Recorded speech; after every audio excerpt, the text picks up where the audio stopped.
Here is something mind-blowing. LinkedIn is 277% more effective at lead generation than Facebook and Twitter. This is from a study from HubSpot last year of over 5,000 businesses. And it makes sense why so many financial advisors in particular are really excited about using LinkedIn for lead generation, right?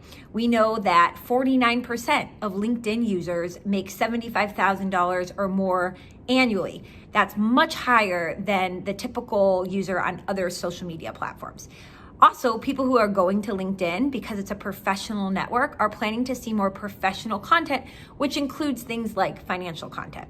So today what I want to talk with you about is 5 ways that you can really optimize your own LinkedIn profile to start generating more business.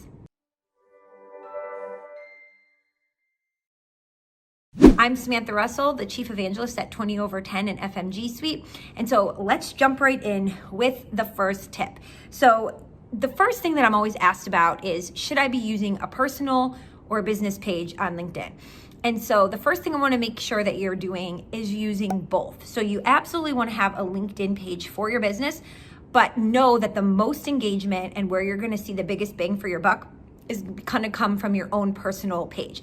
So if you run a business and you get to make this decision, I would have every advisor and even support staff on your team set up their own LinkedIn pages and get them to start sharing content from the business page as well. You can also tag your business page in your posts when you share content that goes back to your website or your blog, things like that. The second thing you do once you've both set up and claimed both your business and personal pages is you want to really pay attention to, on your personal page, the type of headshot that you use and then the banner image behind it. So for your headshot, a couple tips. Number 1, make sure you smile. So much research has been done that shows that headshots where someone is smiling, and a kind of smile that shows teeth actually, people respond more positively to those headshots and rate them more favorably. So a headshot where you're smiling. Also, if you can have at least 60% of the picture be filled up with your face, that's a better ratio than, stepping back farther and having it be a lot of your torso. You want it to be like 60% of the photo to be your face, especially because those images can be really small on mobile devices.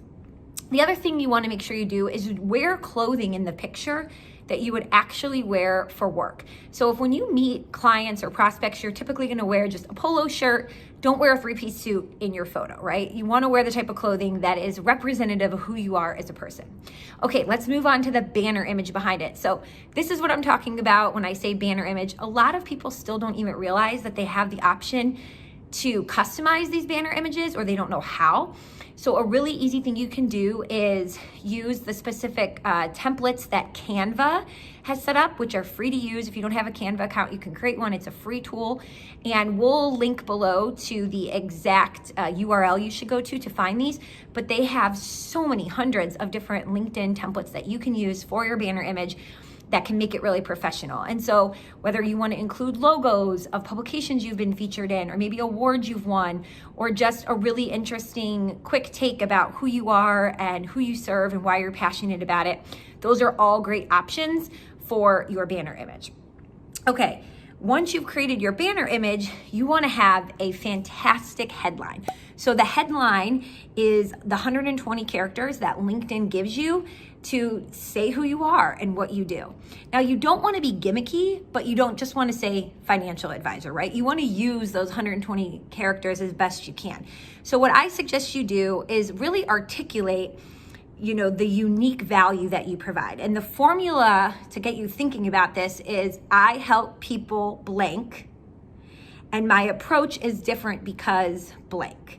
So you fill in those 2 blanks, and that gives you your unique value that you can add.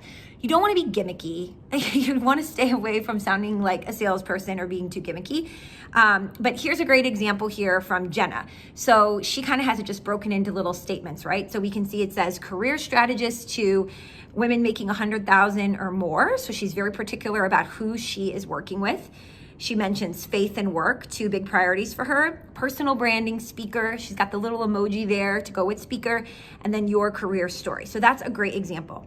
Here's another example from Justin Welsh, and he says, I coach small businesses, SaaS founders particularly, to accelerate reoccurring revenue toward 50 million. So again, super specific on who he works with and what he's helping them to accomplish. That's what your great headline should be written to do.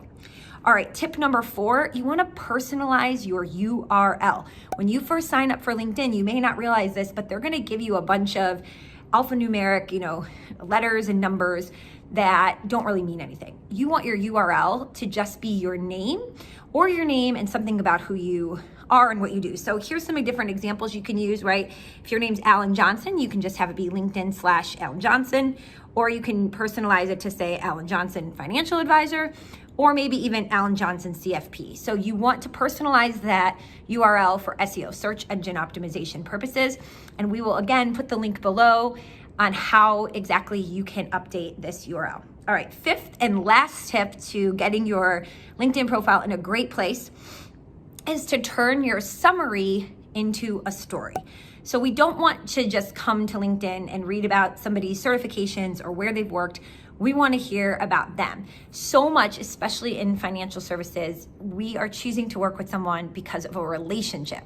So when we're vetting a couple people we've been referred to, we want to hear the story behind one of those people and why we might really resonate with working with them. So I suggest, number 1, writing your summary in first person. Don't say, Samantha Russell is a digital marketing expert, and make it sound like someone else is talking about you. Use it as an opportunity to talk to the people you're trying to connect with. Don't just list your jobs and skills. Make a case for why you're passionate about what it is that you do and what benefits people have, from working with you. And don't forget, right below the summary section, there's a featured section. Don't leave this blank either. You can link to other LinkedIn posts you've had that have been really, really great and gone viral. You can link to a blog page. You can link to your homepage on your website. You can link to an award you've won. You can link to anything. And this featured section will be really prominently displayed, so anyone checking out your profile will see it there. So that's it. Those are the 5 tips to really optimize your LinkedIn profile today in 2021, specifically for financial advisors. I'm Samantha Russell, and if you thought this video was helpful, please give us a thumbs up. And if you haven't already, subscribe. And every single week we drop a new video just like this to help you grow your business through digital marketing.